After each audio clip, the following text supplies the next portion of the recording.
So today's email that we got through the Ask Cindy portal on the front of Leerburg.com. The people that write in don't need to be customers. If you have a question on dog training or dog breeding, the health of your dog, behavioral problems, which is what this is, you can ask Cindy, my wife. And I say it all the time, she's a better dog trainer than I am. Sometimes, you can't make, and I've said this on some of these previous threads that I do these short little videos on. Sometimes you can't make this stuff up. And this is probably an example of it. I mean, I don't understand. They have to be first-time dog trainers, and it makes you wonder what kind of, I don't know. I don't know. I'll read this and you'll see.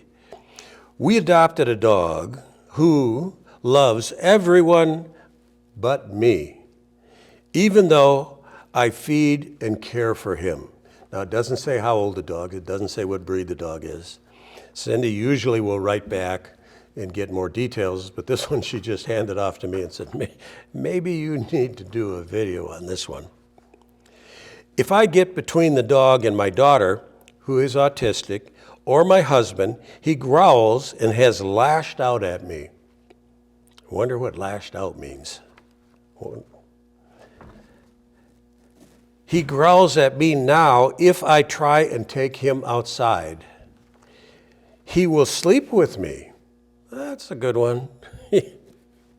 He will sleep with me, but if I get up off the couch at another time during the day, he will lunge and shove his teeth at me. That must be close to lashing out at me, shoving his teeth at me. But has not yet bit me.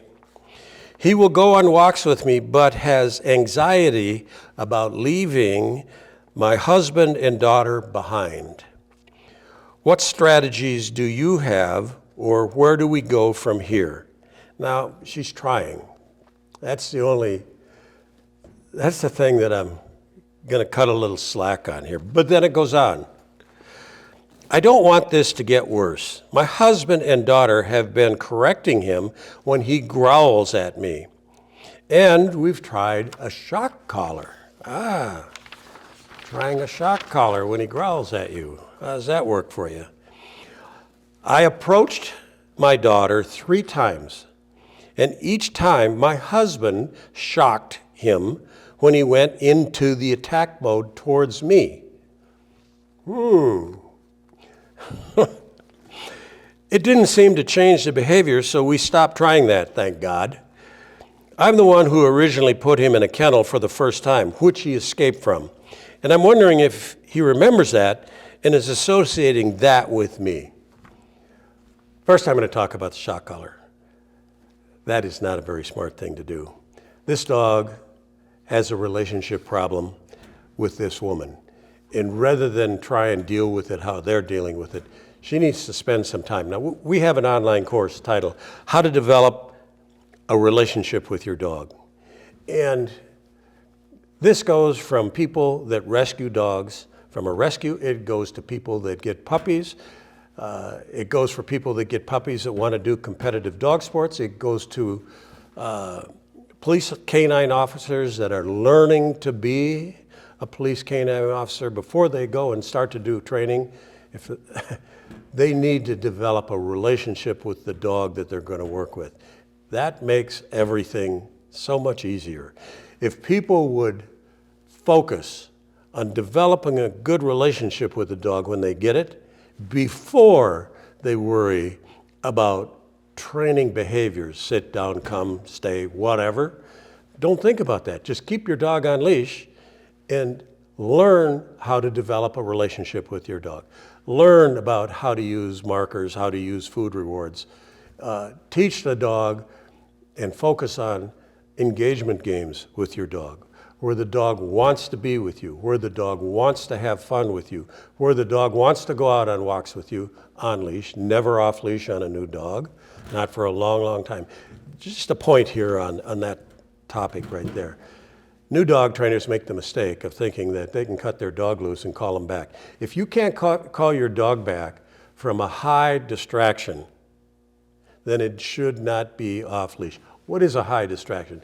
If the dog is a social dog, he's running around in the backyard, the dog loves the kids, dog's over there playing with the kid, and you try and call the dog back. If the dog won't come back, he should not be off leash anywhere. Outside of the backyard, we wouldn't even let him be off leash in our backyard if we can't call him away from one of our other dogs. When we get puppies, they aren't off leash outside of an enclosed behavior, an enclosed fenced-in area for months and months. We have a little Chihuahua that just turned a year old. We have never had her off leash, except in the front yard, which is fenced, of our dog training kennel. She lives in the house.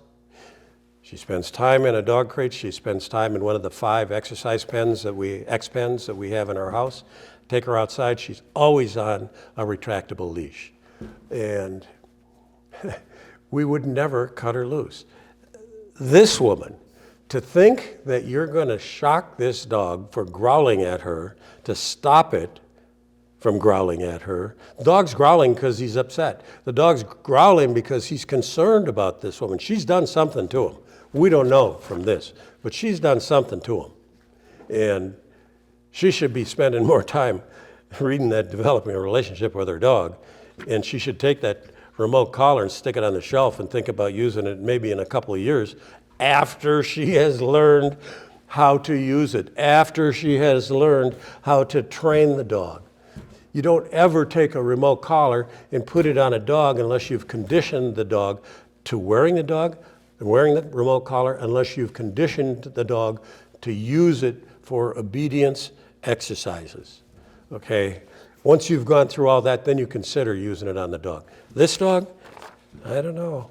I think if I had this dog, I'd be spending a whole lot of time playing with the dog, walking the dog. The dog would take food from my hand. It wouldn't sleep with her.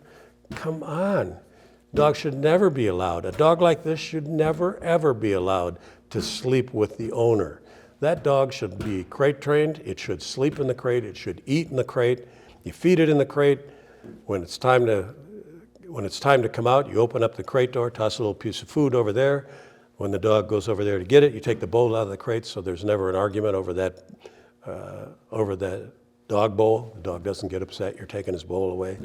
You know, you don't do things like stick your hand in the dog food bowl when it's eaten to show the dog who the pack leader is. Stupid behavior, okay?